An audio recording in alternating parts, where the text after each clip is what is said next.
Ce soir, on va parler de l'eau, voilà, parce que c'est quelque chose qu'on banalise souvent, l'eau, parce que ça fait partie de nos vies. On la tire au robinet depuis qu'on est né, en fait. Hein. Et puis, on nous dit toujours que l'eau du robinet est potable. On a des résultats. On peut même aller à la mairie chercher, si notre eau est correcte, etc. Et du coup, elle est toujours correcte, dis donc. Il y a toujours, voilà, ce sont de bons ratios à ce niveau-là. Or, c'est pas vrai, bien sûr. Parce que l'eau du robinet, eh bien, elle contient énormément de choses.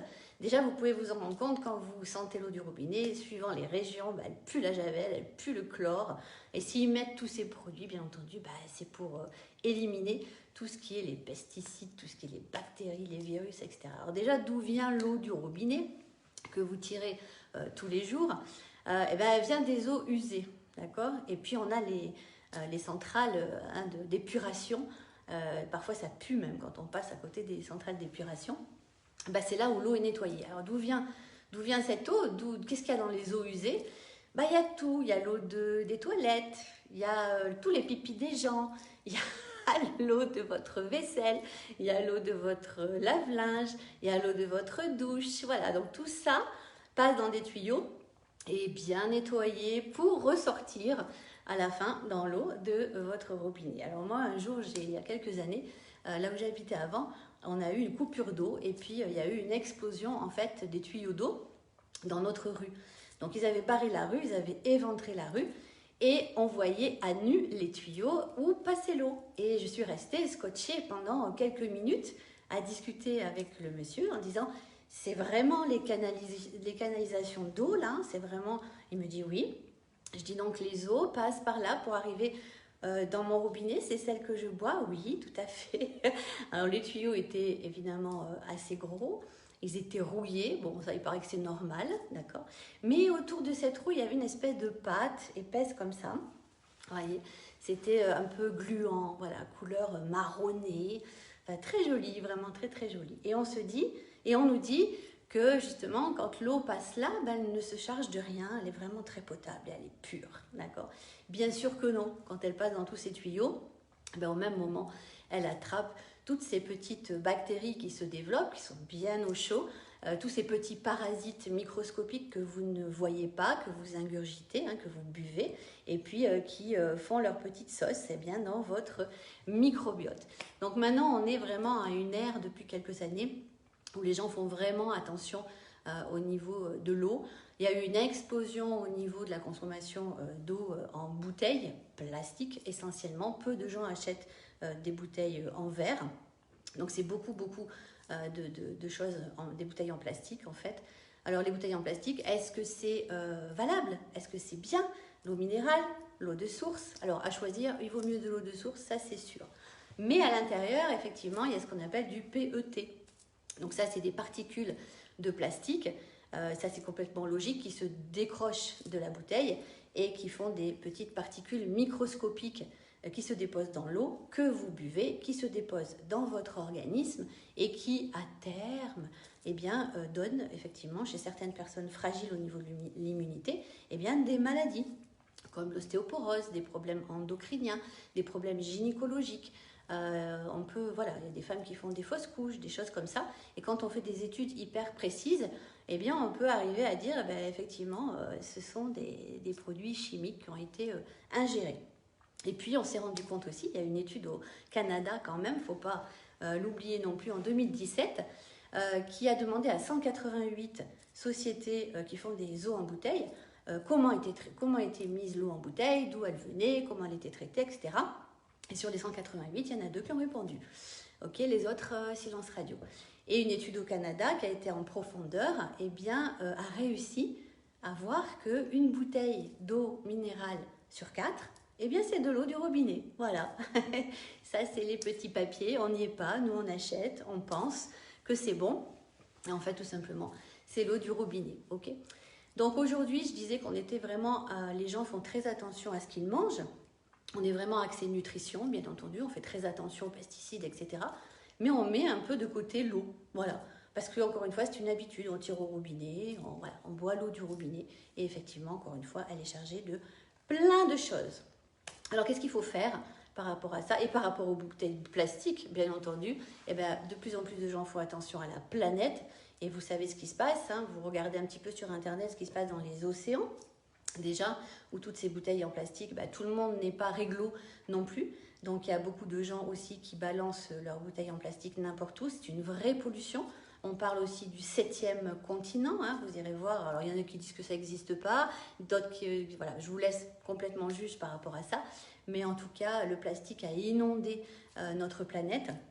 Donc si on peut faire aussi quelque chose et pour notre santé et pour la santé de notre planète, donc de nous, hein, parce qu'on n'a pas d'autre planète où aller, eh bien effectivement on va se diriger vers des choses un peu plus éthiques et où on peut effectivement avoir une eau qui est complètement, pratiquement, je dirais à 100%, exemple de produits chimiques, de bactéries, de virus, etc. Voilà, parce que tout ça, encore une fois, on l'ingère. Donc ceux qui ont une immunité plutôt solide, bon, bah, passent un petit peu au travers, mais à un moment donné, par exemple, quand il pleut beaucoup, eh bien, on a une épidémie de gastro. Voilà, parce que les nappes phréatiques remontent les bactéries, les virus, etc.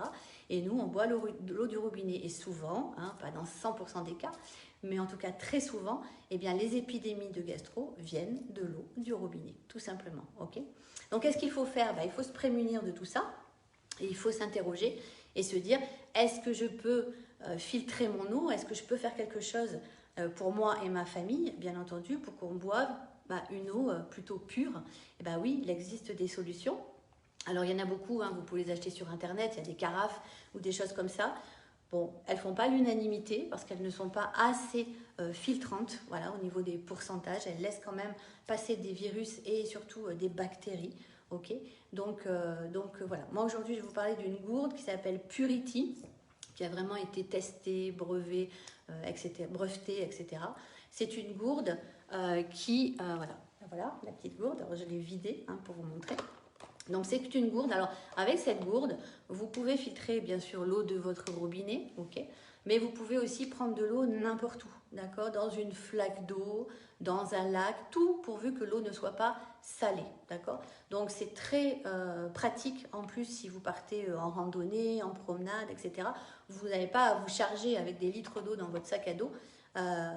Vous pouvez prendre l'eau n'importe où. Si vous voyez marqué attention eau non potable, eh bien vous pouvez la prendre avec cette gourde parce qu'elle va vraiment filtrer tout ce qu'il y a à l'intérieur. Alors comment elle est composée cette gourde? On a un filtre, c'est celui-ci le plus important. On a ici un cylindre, c'est un cylindre, oups, elle est encore un peu mouillée, un cylindre qui est en plastique alimentaire, d'accord, qui est un plastique médical, donc il n'altère pas la santé. À l'intérieur, on va avoir un filtre, ce qu'on appelle un filtre plissé, qui est fait avec du carbone de coco, de noix de coco. C'est le plus filtrant aujourd'hui. Et à l'intérieur, on a un cylindre qui contient également du carbone de noix de coco, mais également de la zéolite. Et vous savez, la zéolite, on en parle beaucoup, on en a aussi dans la détox qu'on prend oralement, parce que la zéolite est un aimant en fait, à bactéries, à virus, à métaux lourds surtout. Donc, toutes ces saloperies vont rester effectivement dans votre filtre et vous allez boire l'eau par là, ici, comme c'est une paille en fait, d'accord. Et vous allez pomper ici l'eau qui est complètement filtrée. Alors, qu'est-ce qu'elle va faire? Comment elle va ressortir cette eau? Déjà, on a au niveau des bactéries, des virus et des parasites, ça c'est la chose la plus énorme qu'on peut trouver dans l'eau du robinet ou ailleurs, eh bien, elle va filtrer à 99,9%. Virus, bactéries, parasites. Ensuite, elle va le filtrer, alors je ne vous fais pas la liste parce qu'il y en a énormément, mais elle va filtrer également les métaux lourds, tout ce qui est chrome, tout ce qui est chloroforme. Elle va filtrer également tout ce qui est pesticides, d'accord? Le DDT, par exemple, qui est l'un des pesticides les plus vus, présents sur la planète, en tout cas. Donc, elle va filtrer ça. Elle va filtrer également tous les résidus médicamenteux, parce qu'il y a énormément de résidus médicamenteux dans l'eau du robinet, ok? Oui, tous les gens qui prennent des médicaments, qui urinent, qui même jettent des médicaments, voilà. Donc il y a des médicaments, donc vous êtes en train d'ingérer des médicaments dont vous n'avez pas besoin, c'est pas les vôtres. Alors ce sont des micro-doses, vraiment micro-doses, mais en tout cas au fil des années, ça fait la différence. Donc ça va filtrer ça. Ça va filtrer quoi? Qu'est-ce que je vous ai dit? Tous les métaux lourds, vraiment. Et puis ça va filtrer une chose très importante à 43 ou 49. Voilà, je ne sais plus, je crois que c'est 43,9 ou 49,3, je ne me souviens plus. Ça va filtrer le fluor. Voilà, le fluor. Ah, le fluor, c'est trop bon pour la santé, c'est génial. Non, pas du tout. D'accord? On peut attraper une fluorose avec trop de fluor. Et en fait, ce qu'ils se permettent de faire avant que l'eau arrive dans votre robinet, eh bien, au départ, dans les centrales d'épuration, eh bien, ils rajoutent des sacs. Voilà, des sacs, c'est la poudre, hein, de fluor. Voilà. Alors, pourquoi on a inséré du fluor dans l'eau du robinet il y a des dizaines et des dizaines d'années? Pour notre santé, au niveau de notre dentition, pour ne pas qu'on attrape de caries, alors que c'est complètement faux aujourd'hui, hein, les études le disent, on n'a pas besoin d'ingérer du fluor, on le voit d'ailleurs dans les dentifrices. Il y a beaucoup de marques maintenant, dont la nôtre, qui font des dentifrices sans fluor, justement, parce que le fluor atteint ce qu'on appelle la glande pinéale. La glande pinéale, elle se trouve au milieu de votre cerveau, elle est grosse comme une noisette, et plus elle brille, plus vous êtes en forme, et plus, ils ont fait des tests aussi avec les QI, d'accord? Avec les QI, plus votre glande pinéale est en forme, plus elle brille, et bien plus vous avez une capacité à réfléchir, à être éveillé, à réflexionner en tout cas, et plus votre glande pinéale est opaque, et bien plus vous rentrez dans votre coquille, et plus vous avez du mal, effectivement, comme ils disent, à avoir des opinions, à avoir des réflexions, à pouvoir débattre, etc. Ça vous endort quelque part, ok? Donc, le fluor également va être filtré par cette gourde Purity. Donc, elle peut vous accompagner vraiment partout. Encore une fois, le plastique est alimentaire, donc ils ont vraiment tout breveté. On a un brevet qui s'appelle aussi Aquaspire, qui est vraiment le truc mondial. C'est agréé aussi par la FDA, la Food and Drug Administration. D'accord? Donc ça, c'est la grosse administration au niveau de la nourriture et des drogues, hein, parce que ça veut dire ça, au niveau mondial, qui est aux États-Unis. Donc voilà, si vous voulez vraiment faire attention à votre santé et vraiment avoir une réflexion par rapport à l'eau que vous ingérez, parce qu'on ingère quand même 1 litre à 1,5 litre par jour, donc c'est énorme, et tous ces dépôts, encore une fois, ces résidus se déposent dans vos cellules, sur vos organes, et le corps, comme je vous dis à chaque fois, ne sait pas quoi en faire, donc on développe ensuite des maladies, surtout au niveau au niveau des glandes endocrines, ce qu'on appelle endocrine, tout ce qui est gynécologique, encore une fois, on parle d'ostéoporose, on parle aussi de plein d'autres maladies, on parle aussi d'Alzheimer, c'est à l'intérieur, hein, de Parkinson, des choses comme ça. Donc voilà, si vous voulez vraiment faire attention, intéressez-vous à l'eau de votre robinet, regardez un petit peu comment justement ce périple, quand elle est nettoyée et quand elle arrive dans votre robinet, regardez l'odeur qu'elle a aussi, hein, parce que ça c'est un bon plan, hein, si on y rajoute encore une fois de l'eau, de la javel, etc., c'est pas pour rien, et puis vous éviterez effectivement, vous prévenez encore une fois plutôt que guérir. Voilà, donc elle s'appelle la gourde Purity. Vous allez aussi faire des économies, d'accord? On fait des économies. Avec cette gourde, on l'achète entière, d'accord? Avec le filtre, séparément, ok? Et puis après, vous n'avez plus qu'à renouveler votre filtre. On parle de 240 litres à peu près de filtration avant de changer le filtre. Donc de toute façon, par rapport à une eau minérale à 0,72 à peu près euros, eh bien on arrive à 0,68, et puis ça dépend si après on a une commande automatique, etc. Ça baisse encore énormément le coût. On ne pollue pas la planète aussi, comme je vous l'ai dit, avec des bouteilles en plastique. Donc voilà, et vous achetez votre filtre. Alors un filtre neuf pèse tant de grammes, et une fois que le filtre est utilisé, qu'il est bon à jeter, au bout de 240 litres, eh bien on l'a pesé, eh bien on arrive entre 30 et 40 grammes de différence entre le filtre neuf et le filtre utilisé. Donc ça fait 30 à 40 grammes de saloperies qui n'ont pas été ingérées par votre corps. Voilà.